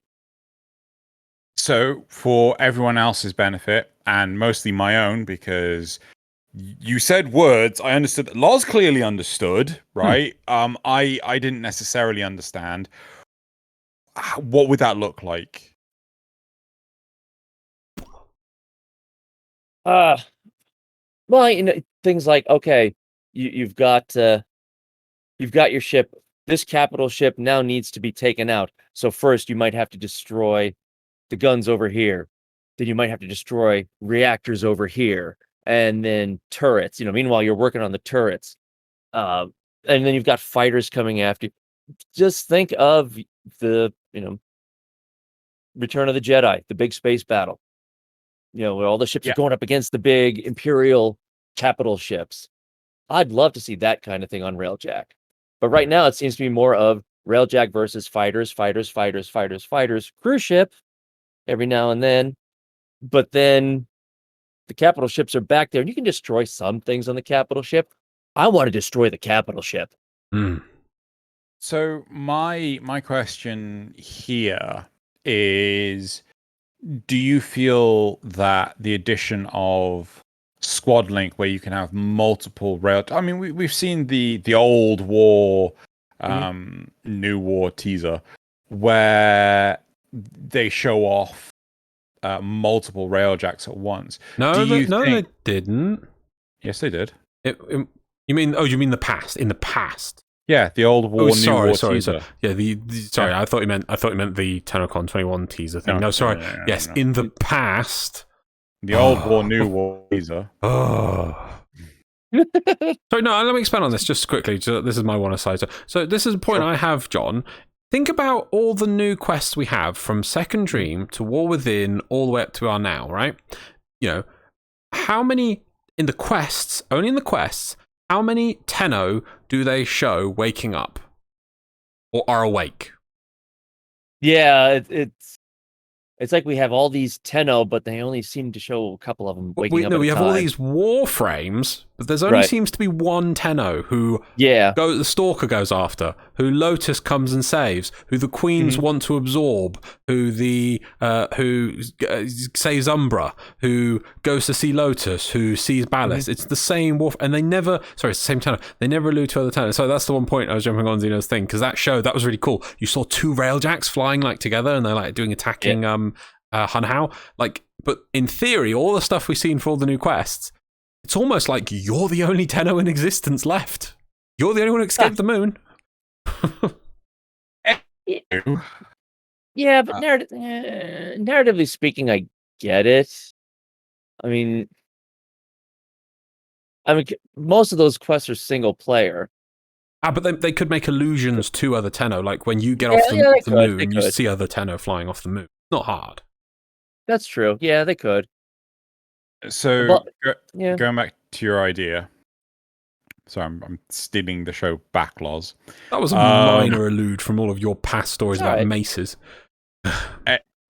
Mace? Oh, okay. No, you're right. I'm sorry. But the question I have for you, John, is: do you feel that Squad Link would be needed to do this Railjack versus capital ship? Would it facilitate better if there were multiple Railjacks to fight the capital ship, or do you think it still serves its purpose if there's only one Railjack? I think Squad Link would be much better, because then you could have this Railjack has to go after this part of the capital ship. This Railjack has to go and do this part. This Railjack has to go do this part. And now with crossplay coming into play, which I will admit I was so wrong on that. I figured that they would never be able to do that. Well, one big reason being Sony. That's going to expand the possibility for a lot more of these missions to be multiple players and multiple squads achieving the same goal. So I'm actually kind of looking forward to that. And something like Railjack going after a capital ship, that's a perfect setup for some kind of a Squad Link. I mean, certainly I'd like to see that more along the lines of the Murex, because we sort of kill a few sentients in Murex, but we kind of leave the Murex alone. Right. We don't. We don't Or break it. another thing they could do is make it more like what they do with Borderlands and other things like that. When it's just you, the difficulty level is this, and you can still take out a capital ship. But when someone else is coming in, it amps up the difficulty. And then when someone else comes in, it amps up the difficulty. So then at that point, you really do still have to work as a team to do it. So they could possibly scale it so that whether it's just your little Railjack or it's 4 Railjacks, the difficulty level just scales with it. And the reward table 8. But you can't. The game cannot. Do you mean 8 separate instances of Railjacks? Because it can't sustain 8 Railjacks in the same game mode. How do you know? Because it can only sustain 5 players or 8 players if it's a raid. That's how the game is set up. 8 Railjacks would be. What do you mean? 8 Railjacks with 1 Warframe on each Railjack? No, I mean just like the players can't get out of the Railjack. The players would work together inside the Railjack. So effectively, it's 8 separate Railjacks. I don't think it could work because the way it works for the way Steve showed it and explained it for the way the maps work, it would then have to have 8 separate external Railjacks to leave in and out of, or not even leaving in and out of. But they'd have to, because the way it makes the map, and it puts external maps for the place you go to. You don't need to render the 7 other Railjacks. No, you don't need to render the 7 other people. No, but I don't think the map can set that up well. Yeah. I don't think it can. That's too much. Instead, can I pitch an idea to you both? Okay. Because I've had this idea, and you have heard this before, Xeno, but I've expanded on it, right? Okay. Because as soon as John said capital ships, I was like, okay, I have to resurrect this idea and explain to him, right? How can you do this? The other thing, it started with Arcwing as well, this idea started. The one type of game mode they're missing, what Arcwing was missing, and Railjack's the same, is an endless game mode, right? So how do we come up with an endless game mode? What we do is that you're parking your Railjack on a transfer point. So this is like a shipping lane, so people going in and out, right? And that when ships come in, you deploy what's the term? What's the interdictor bubble? I think they use in Eve. I think it's called, which holds the ship there for a point. So ship comes in, and then it's a capital ship, and they start out small. Start for wave 1, small little frigate.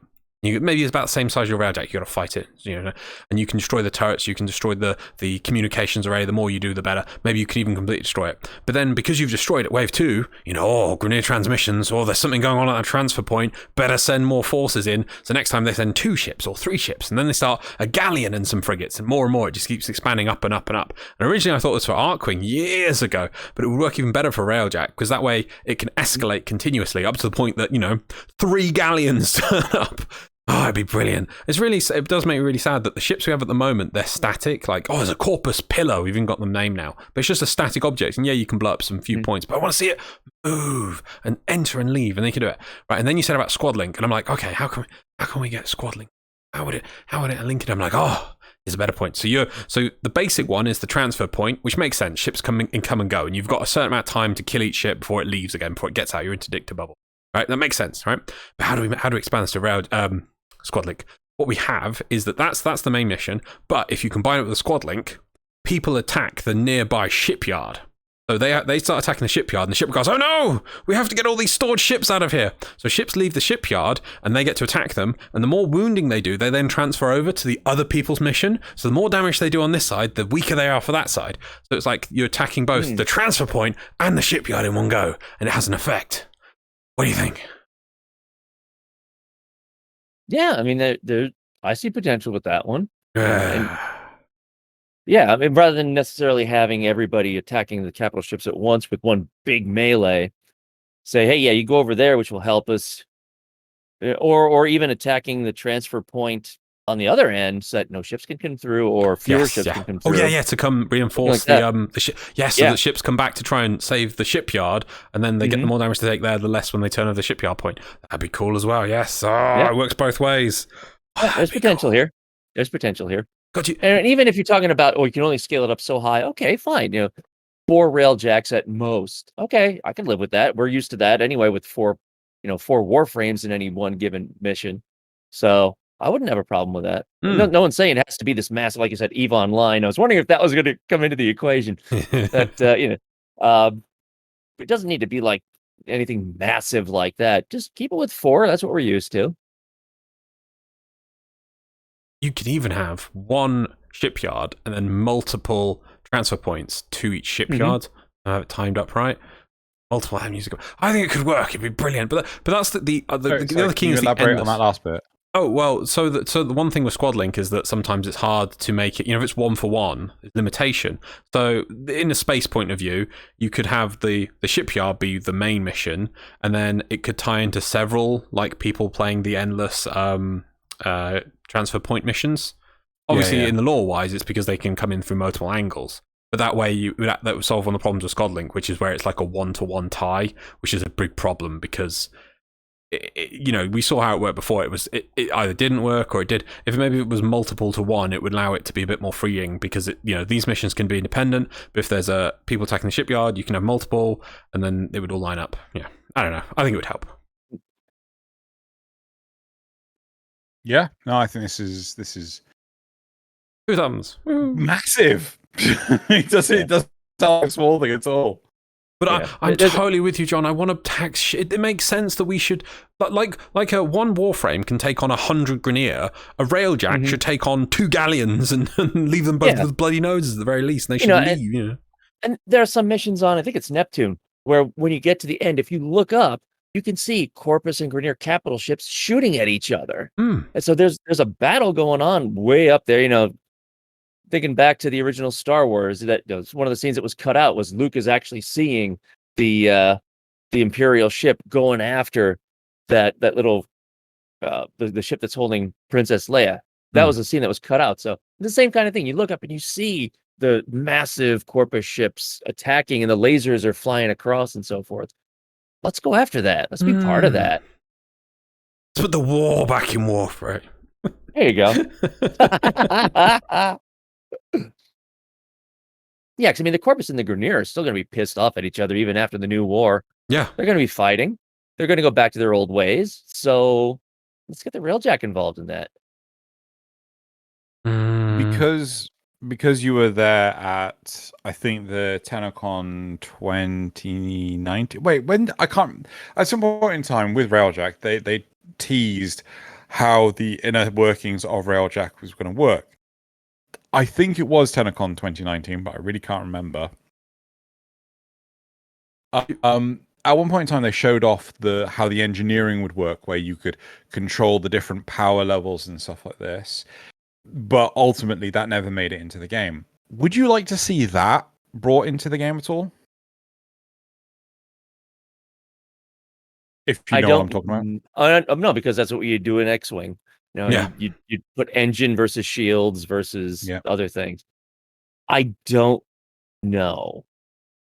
One of the things that I do like about Warframe is it's not that much of a strategy game. You go in and you kill things. But then all of a sudden having to throw that in there gives it a strategy perspective that I don't know if that would take away from the experience or not. So I really couldn't answer that. Then it would start to be more like, Star Trek, Captain, the rear deflector shields are down, that sort of thing. I don't know that I want to be saying, Scotty, get the rear shields going on the Railjack or something like that. I don't know about that. I don't know. I kind of like to play with it. I'd like to try. I really think it could work. What's the tool called again? I always forget the name. Omni-tool. Omni-tool. Would you like to be able to use your Omni-tool while out in Railjack to fix both the outside of the Railjack and also other structures in space? That'd be interesting. There you go, Xeno. There's your engineering. Yeah.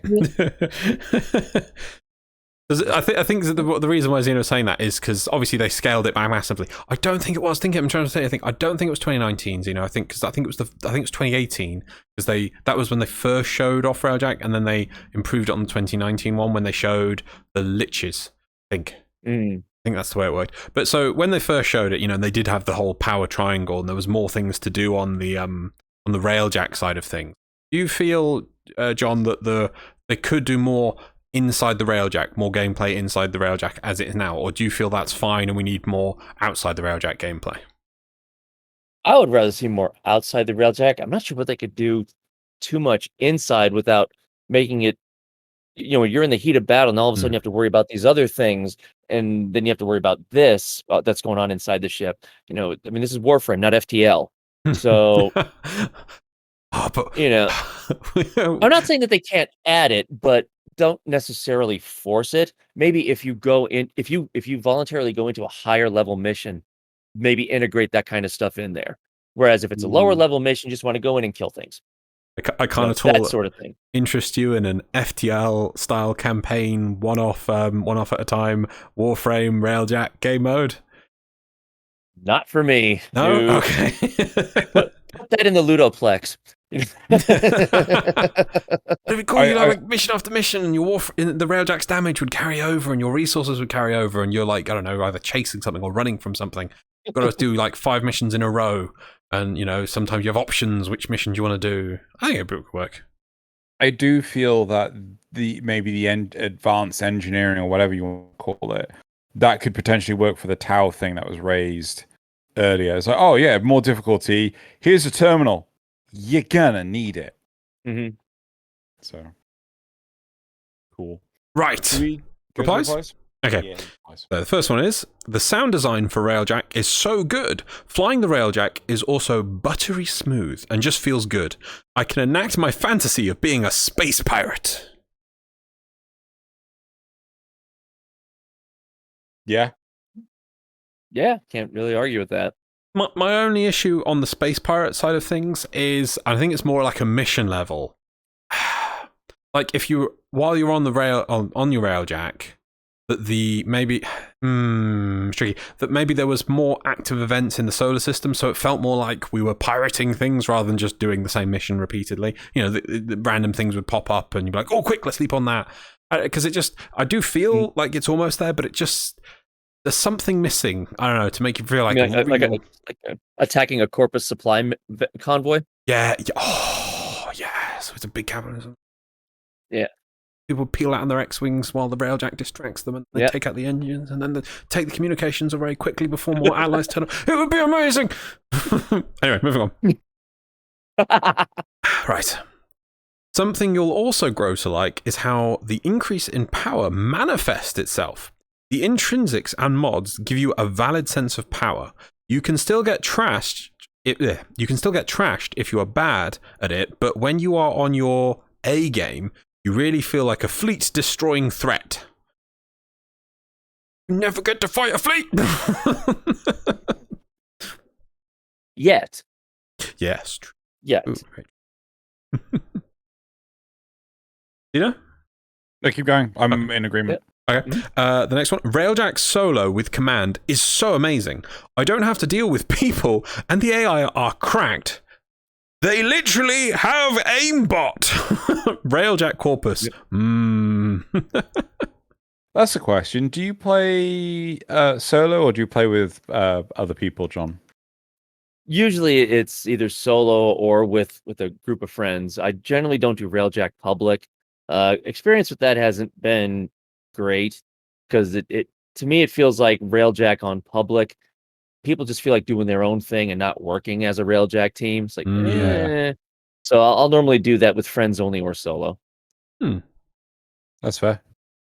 Just as a random point, I do feel that, for the longest time, no, we're not saying about the initial release. Sorry. I just want to say the AI teammates you can have, I think it's amazing. They did a really good job with that. That you can it's not, it's a you just play it solo and you don't have to play with people, and it works perfectly fine. No issues. I think they did such a good job with that. Right, last point. Indeed! I do Railjack most of the time now, going through void storms, plundering Grineer trade routes, pure joy! The sentient Murexes you purge in the Veil are also fun. I just wish we did more with the Murex. Yeah, the Murex just sit again. It's a cattle ship, and it just sits there in space like a rock. You don't attack any parts on. That was even worse. You don't even attack anything on the outside. It's just there, and it just sits there like a big crab going meh. Doesn't do anything.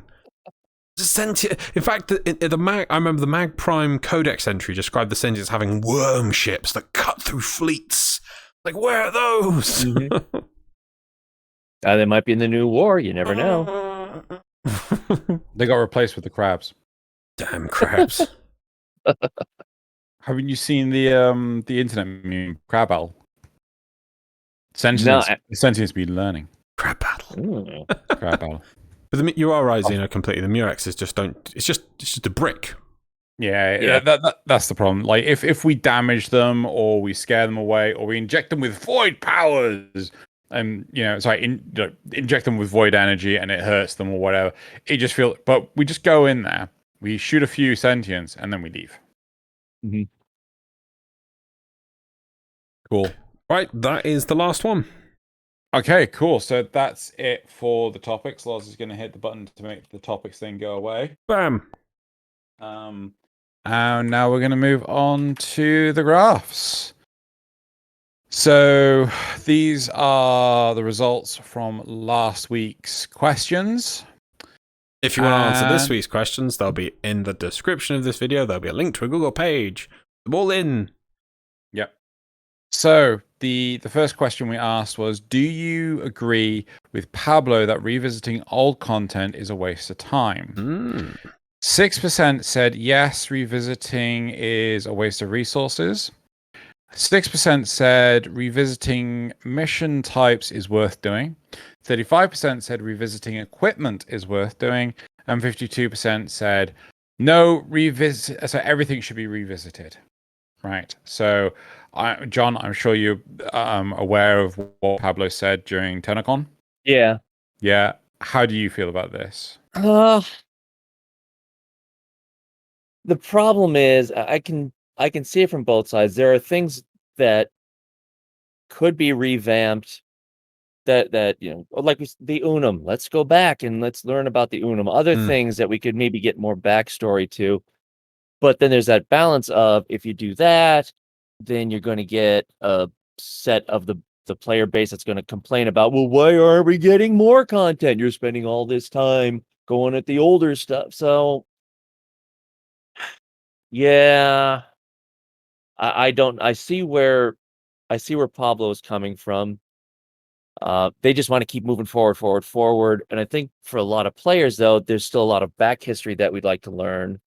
A lot of things that could be revisited to give us new information or something like that. I don't know.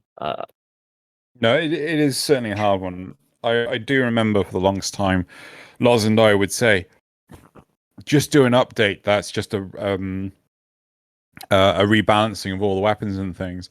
And they finally did that in 2018. And it did just feel like, I got nothing to do. You've just rebalanced all the weapons, but I don't got nothing to do. So I can kind of see in a very strong way where Pablo's going, because they rebalance a Warframe. Doesn't necessarily mean I'm going to go back and check it out. And yes, I want them to redo things for the benefit of the other players, but if everyone's of a like mind, then why put the time in? Yeah, I mean, I could see. I would say to revisit the old content if it will have an impact on new content. Okay, I can totally get that. Loz? Oh, sorry.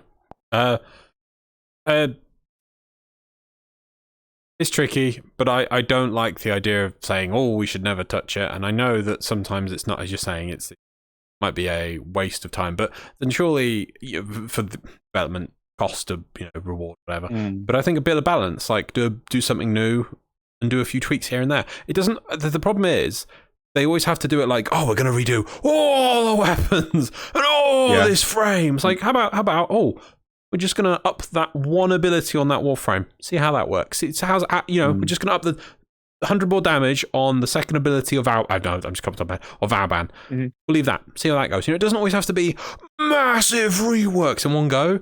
They always have to do these massive sweeping things. Why can't it just try and then the week after, then like a month later, like, oh yeah, well, we did improve that, and then people were doing cheese builds, so we're going to undo that change, but we're going to try this instead on the fourth ability this time. See how that goes. It should be more constant like that, so it doesn't take a lot of effort. Instead, it's like, no, we're going to rework ability 2. We're going to turn ability 3 into a multi-stage different orb thing where you get different shoulder pads. we're going to have ability 3 synergize with whichever one you picked in 2, and the amount of times you cast 1, and then 4 gives you exalted mech face, and then that's going to combine with it's just like this massive rework. It's like, how about small changes and a go? It doesn't always have to be a massive thing.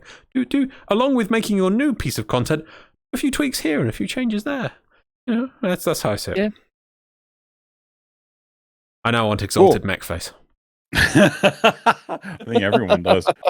Right, should we go to the second graph? Right. Okay.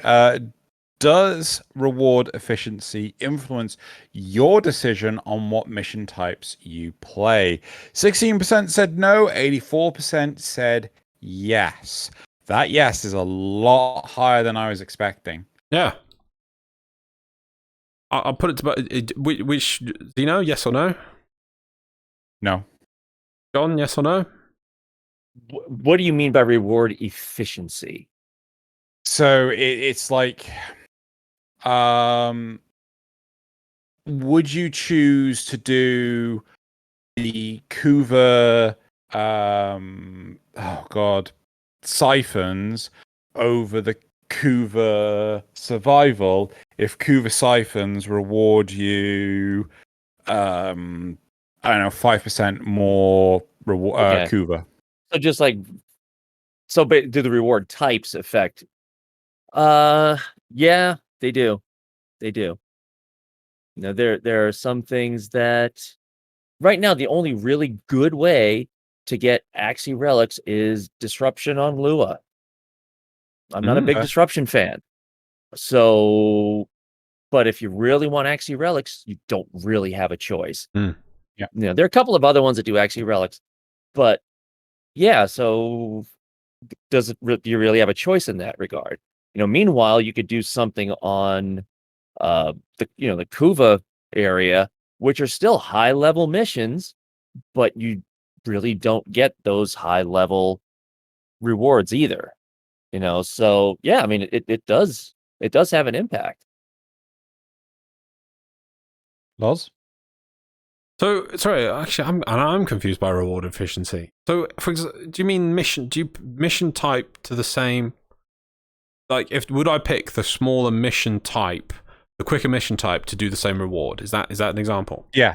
No, I'm totally in yes. When I get, in fact, you can see the footage. I did a whole sister today, and it's like, right, when I get a sister and I go to a planet, my fresh sister, I look for the capture tile first. I go do the capture. This is really interesting because last week, right, you were saying, no, it doesn't matter about the efficiency of getting the reward.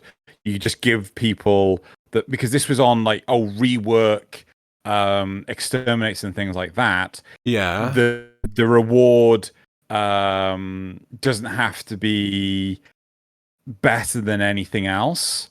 But then the argument was, why would players play that reward? I think I gave examples for more unique rewards like cosmetics and things in that case. I can't remember because I don't remember what happened yesterday. But I think it was a little bit different than that. But yeah, when it comes to pure literally mission efficiency, I mean, when I look at which relics to do, if I see a capture, I'm gonna do that one.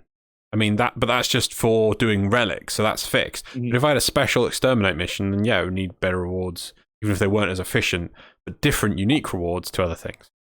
I do know people that would actually prefer to do survival relics because they don't want to keep coming in and out of missions. That's fine. That's true. Yeah. The graph 3?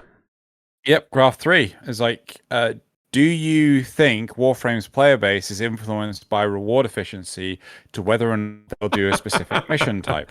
100% yes. Yeah. What's everyone's least favorite mission for doing things? Interception. Damn, that is, yeah.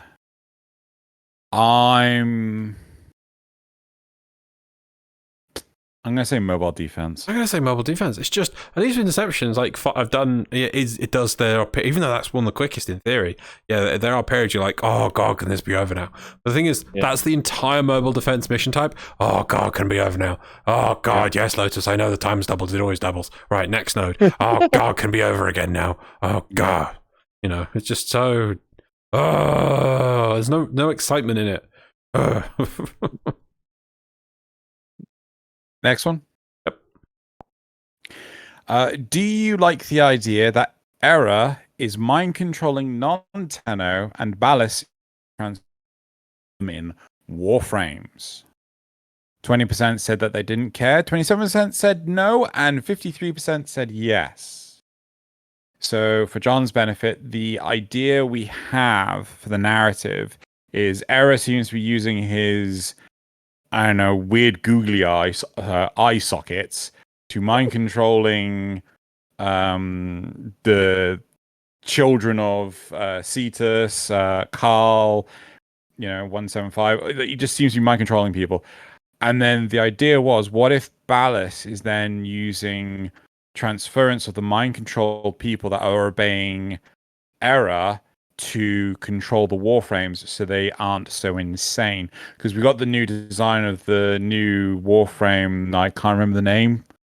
What's his name? Frank. Huh? Frank. Oh. No, I can't remember. They announced it recently. Yeah, I know. The new one. I don't remember. So the idea was, what if Ballas was doing, so they were doing this to make new Warframes that were under sentient control. Do you like this idea? I don't know, because I always looked at it as, well, it's because of the Tenno who got affected by what happened in the Void. Yeah. And that's what allows them to do all of that. Well, we know the Yep. Sentients don't like the Void. Yep. Did Ballas did he somehow get Void powers to do all of that? So Well, I don't. Warframes existed prior to the 10-0 incident. True. Because Ballas created the first wave of Warframes to fight the Sentients, and they were working. Right. It's just that the Warframes went insane and killed themselves. Did he say that? I just thought he said they were uncontrollable. I don't think he ever even talked about them being deployed against sentients. He just said that they were. Definitely said that. No, he's definitely said that they were effective against sentients. I could have sworn he said that they committed suicide. I'll have a quick look, but yeah, I don't recall that bit. Maybe I'm getting it wrong. I'm worried if you're leading in some Guyver lore. What? There's no Guyver lore that has that. He's a big Guyver fan. That's the only reason he started playing Warframe. I mean, he's not wrong. Anyway, let's move on. I'll have a quick look and we'll see if I can find the. I'll have to put the don't care on that one because I'm not really sure. Fair.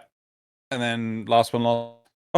So I like the idea, but as John was saying, the key point is that, well, if they're able to, because we know that things can use transference to go into the things because he had the Silver Grove quest. But if we do this with random people, these Warframes should be weaker than our Warframes. Like, maybe if it's like an Excalibur as a slash dash, it shouldn't do as much. Or it can just do slash dash. It can't do an Exalted Blade. To show the difference between a normal person in a Warframe, just to control it, versus the power of the Void that we bring and channel through them. 100% behind that idea. Yep. Do you want to go to the next graph? Right. Cool. And then last, do you think DE should elaborate more on what Kuva is, or should it remain an enigma? 42% said keep it enigmatic, and 58% said elaborate a bit more about Kuva. John? I see no reason to elaborate more on it unless it's going to have some impact in the game and the gameplay and the story. Otherwise, it's just this mysterious red liquid that the Kuva Queens love. Well, if that's all it's ever going to be, do we need more story on it? I mean, the interesting thing is that Kuva was also used to create Ballas. Right. Kuva is also used in transference, like you've highlighted with the Queens. And Kuva is apparently the mystical substance that will give sentients back their reproductive abilities. Well, if that's the case, then that means it could. That could be a mission in the new war.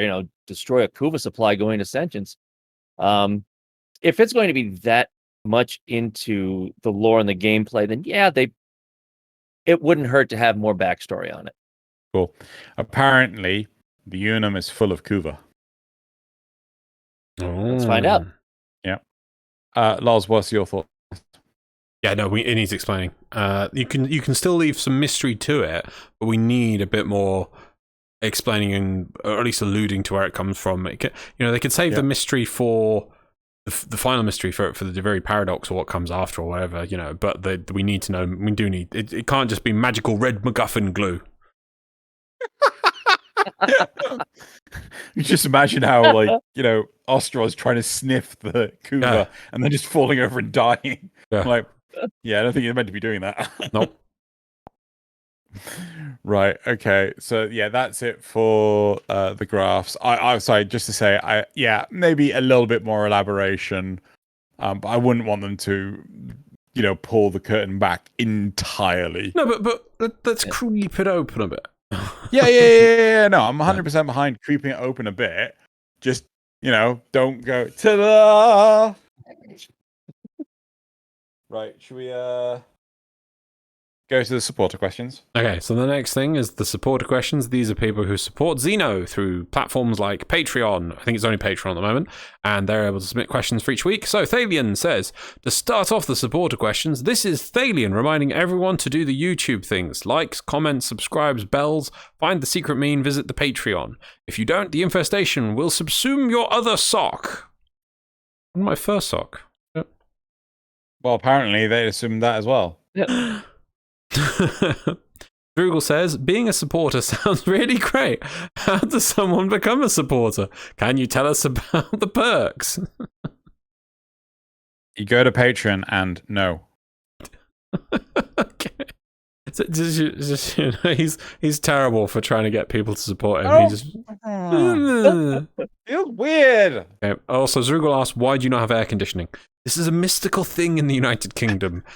Air conditioning. What is this technology of which you speak? We were just talking about this before we started the show. Yeah. Yeah. My air conditioner is right there. Well, It's literally right there. We will soon need to learn your secret ways of this air conditioning, as even our government has said we're going to burn soon. Yeah, you must teach us the ways of this magical cold box. What is this incantation that you What pixies cast? do you hide within it? Yeah. For us, all the pixies are down at our local home improvement, store. Ah. Wow. Thalian also... Yep. Oh, do you want to add more? So Nope. Okay. No, keep going. Thalian asks, while cross-save and cross-play will be a fantastic addition to getting Warframe to be more universal, do you think that Tucker Wiggins regrets his 700 plus platinum purchases of Ash Prime now that the PC market is going to crash all the values? So just to get you up to speed, Tucker. So the Switch platform, we offer 75 platinum every 2 weeks to all platforms, and the Switch one gets what, between 2 and 3 people most weeks. Yeah. And there is a lovely supporter who watches most episodes called Tucker Wins, who has won over 700 plat through us. Oh my God. And bought and saved up to buy Ash Prime. And that's how much it costs on the Switch to get an Ash Prime. 700 platinum. It's crazy. But, yeah. So to be fair, I don't think trading will happen outside of the platforms. No, I don't think it will. I think Sony would be the big problem on that. And maybe Google. Not even that, but I mean, they've got platform-specific stuff that simply can't go. But what's the one? There's a skin for the heck that's exclusive to PlayStation. That looks really cool. Mm-hmm.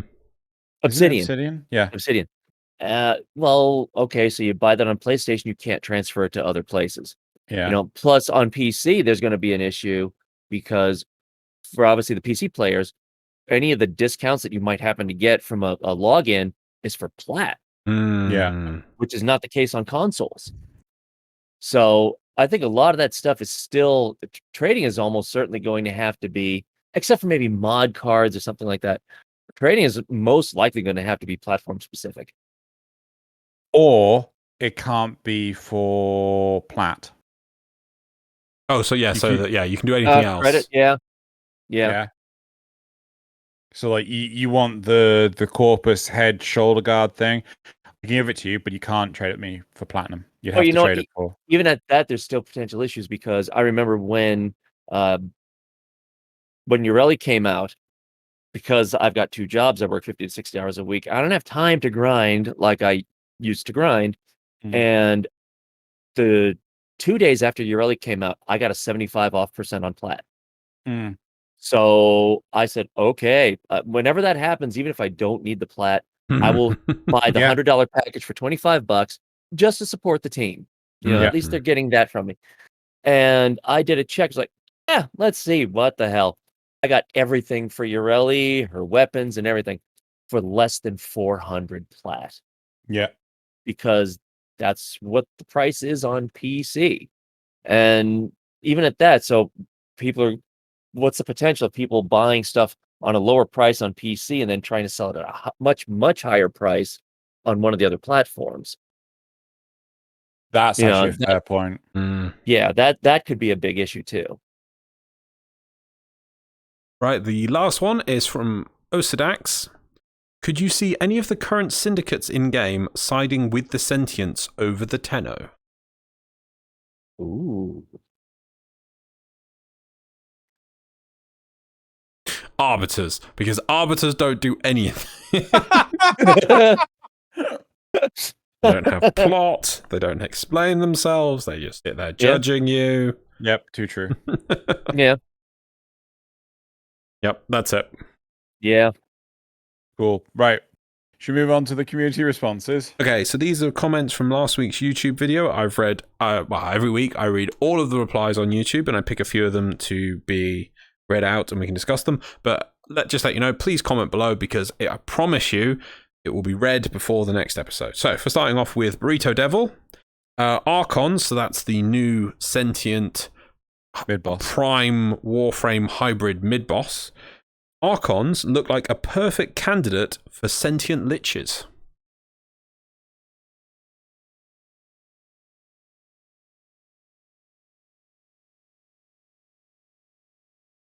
The internet connection, you froze for me for like 10 seconds there, so I didn't get the whole question. Oh, sorry. That seems to be fine now. Hopefully that's just a one-off. Okay. Archons look like a perfect candidate for sentient liches. I think they could lead to it, but I wouldn't want the Archon specifically. Okay. Bones the Wonderful. Loz, we aren't laughing at your ability to kill the capture target. We're laughing at that you're playing Urelli. I wanted to try Urelli, alright? Oh dear. Hooza Shintai. I think the core issue with abandoning old content is that it forces you to constantly create entirely new content to keep players engaged. Not only that, but it also adds to the backlog of things new players need to get through to reach the current content. Reputation grind is already a perfect example of abandoned content, which disproportionately impacts new players. By revamping old content and bringing new rewards, you give experienced players a reason to go back, potentially mingle with newer players and help them get invested into the game. That's something I haven't actually considered. Yeah. What if we're going to lose the reputations we already have in Ostrons and Fortuna? Those are going to get removed and new reputations put in their place that are more streamlined. Quick, everyone stack up on Zorb components. Like, I get where Hyozo Shintai is coming from, but I kind of feel that. So, for John's benefit, we've had a lot of we've complained quite a lot the fact that some of these reputations, like with the Osterons and Voxelaris, Quills, like, we don't understand why there is still a daily cap on them when they came out years ago. We propose that after 6 months, that daily cap disappears. Yeah. Right? Right. So that when you get new content coming in later, you don't feel gated behind getting the old stuff. Yes, day one, gate it, slow it down, fair enough. Like, we've got no opposition to that. But when it's old stuff, like, why still have it? It doesn't make sense. So if you think of a fresh player today who wants to do the open world, they want to do everything. They're going to do their Plains of Eidolon bounties, where there's I think it bases like 25,000 rep per day. Then they have to go to Fortuna. Then they have to go to Deimos. Then they have to go, when eventually they unlock the second tier of reputations, they have to go do the Quills on Fortuna. They have to do Voxelaris on yes, and then the other rep, I can never remember on Deimos. There's so much reputations that they have to go through, and it's all daily capped. It's really constricting, and it's just a massive grind. Right. And Vent Kids too. Vent Kids, with the whole with Urelli. That, I mean, I was fortunate that I was already at max standing with the Vent Kids before Urelli kicked in. But boy, I felt bad for people who were just like, oh god, I hate the whole Vent Kids, I hate the whole K drive thing, and they pretty much, in order to really get that done effectively, they'd have to rank up with Vent Kids now to get Urelli, and just like, wow, that's kind of rough. Do you? Well, I mean, I will say that I found that certain mods that are available from the Vent Kids made those tasks a lot easier. Yeah. Way easier. So, but we already had that standing. Otherwise, some of those things that you had to do for building the comic, those would be pretty damn difficult without mods. Or without certain mods anyway. So, I don't know. The sad truth is, as soon as you know the cheese strap for how to play K Drive, there you go. There's no problem at all. But no, I totally get where you're coming from. So even to buy, to buy the various parts, it's like, oh, great. So now I've hit my daily standing, so gonna have to wait. It's gonna be another 3 days before I can buy those things. Even though I had the standing. I had the level, I just didn't have all of the standing. And now I'm level capped. Like, okay, it'll take me a while to get those parts. So it's like, why? Just, Yeah. No, I can totally. Right. The last point just to bring up was from NZ. Sorry, I think we had an internet issue then again. The other thing I will say, in response to Hyozo Shintai, is I do disagree with the sentiment of there's all this stuff you had to do prior to getting to the new content. I do feel a lot of the new content, and New War will be an exception to this, a lot of the new content is introduced at a horizontal level of progression. So you can do Deimos without having to fully max out the Osterons or fully max out the Solarians or whatever. So, yeah. Cool. Right, the last either? Yeah. Yep. Last thing from NZ Sinister is Zrugal asked for an Endo drop chance booster. The mod drop chance booster actually already influences Endo. Straight from the wiki page. Mod drop chance boosters also affect the drop rates of Endo as it is considered a mod. However, this only applies to mods and Endo drop from enemies, not those awarded from missions. Hope this helps. I only learnt this recently from another player. I only say this not because I didn't know myself. And I was like, wow, thanks for that. Yeah. It makes sense though, because Endo, there used to be the old fusion cores. Mm-hmm. Yeah. So there we go. It'd be really called Endo and mod drop chance booster, but yeah, I'd like to see more of that. Oh well. Cool, that was it from the replies from last week. Cool, right. So now moving on to the memes. Right, so memes. Okay, so I'm going to give a few seconds for Xeno to write down the time and check if John has the links, or are you going to watch them on the stream? I don't know. You got the links? I've sent him the links. I sent him the links. Lovely. Right. So all these memes are found on the r/memeframe subreddit, and all the links for these are down below in the description of this video, so you can check them out there, along with one which I refer to as the secret meme of the week, normally because it's a video. So I've just remembered what it is. So do check that out. We won't be going over that because we don't go over the video one, so you're going to have to go find the description and click that one yourself. But if you're ever bored, go to the meme frame subreddit, and there's stuff up there daily. So always good for a good joke. So let us go to our first meme of the week, which is referred to Dommy Mommy Commie. I love this because it looks almost like a BBC News thing. So breaking news. Local depraved woman dominating system. Tenno enjoying it. Sword swing slower, causing outrage. Loki Prime sales crash. Like, well done. Brilliant. Oh my god. Nice. So that's the first meme. The second meme, which I put this in here, and Xeno will agree with me on this one, is entitled Fashion Frame in a Nutshell. On the left, we have everybody using skins that fit the content and context and aesthetics of the game. On the right, the one guy still using the Christmas event skin in July. Yep. You can replace it now with the one Warframe still with the bloody inflatable ring round their chest when Dog Days is not live. Right. Yep. Moving on to meme number 3. This one is titled "This is why Warframe is better than Destiny." By the way. Oh my god. So if you don't know this one, I'm afraid it's a Destiny 2 meme.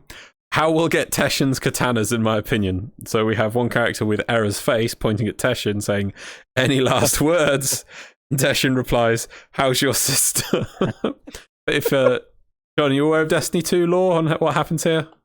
No, never played Destiny 2. Oh, so the guy on the floor is Cade 6, one of the popular characters, and he says, "How's your sister?" And they get shot in the head. So that's Teshin about to get shot in the head. Nice. But obviously referring to Era's sister. But still, very good meme, if you get the reference. You get Cade's weapon after that, don't you? Yes, you do.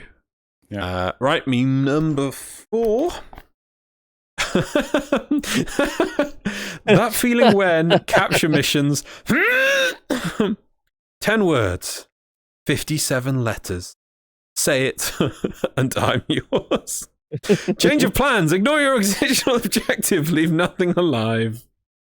I just wanted to capture one person, and now I have to kill 78 people. Yep. Meme number 5. We have the original concept art for Kubra armor revealed. Very good, very good, yep. Oh my god. I think Scott did say something about riding infested in Kubros, but I don't think till 2035, so yep, clearly that was an original concept. And then finally, we have the release date for when TennoCon is next year, because Barracuteer is now gone. Barracuteer will arrive in 5,111 days, 12 hours, 47 minutes, and 57 seconds to the TennoCon relay. I mean, you had a week to buy whatever you wanted. That's true. Yep, Hold on. What? That's more than a year.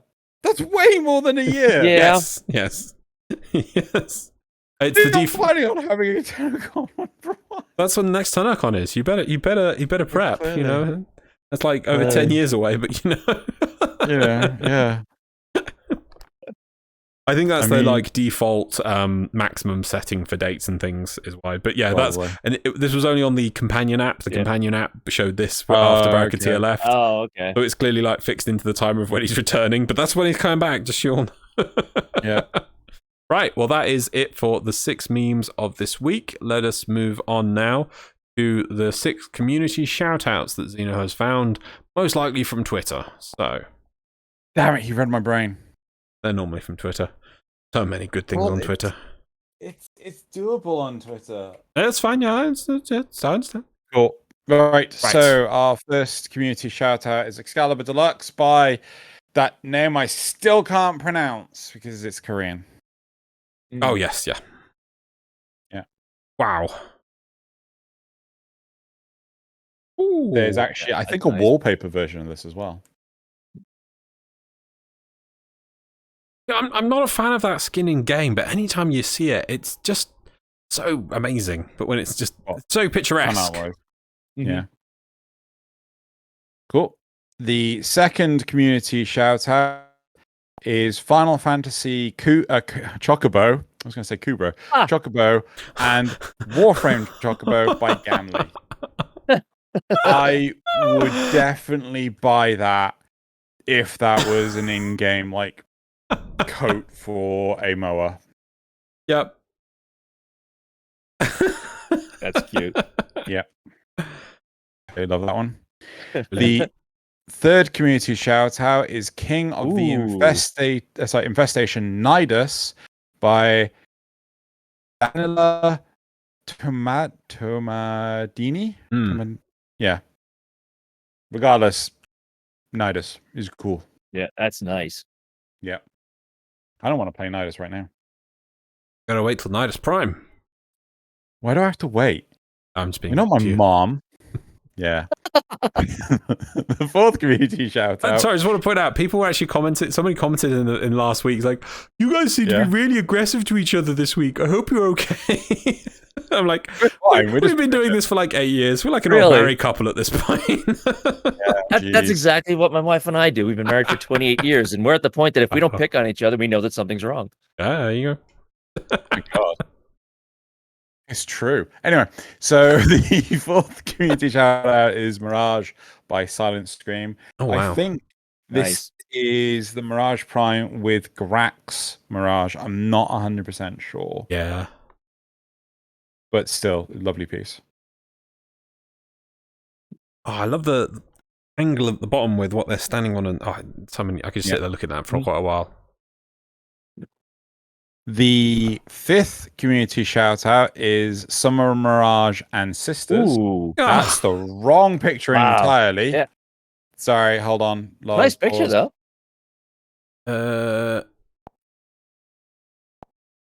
Right, this is the right piece. So Summer Mirage and Sisters. He's really cute. Who's it from? Yep. Yeah. Oh, Gamley. Yep, Gamley. Have we had them on? No, I can try. I just don't even know. I'm basically collecting people at this point. Whoa. So cute. Right. I love the little hermit crab at the end.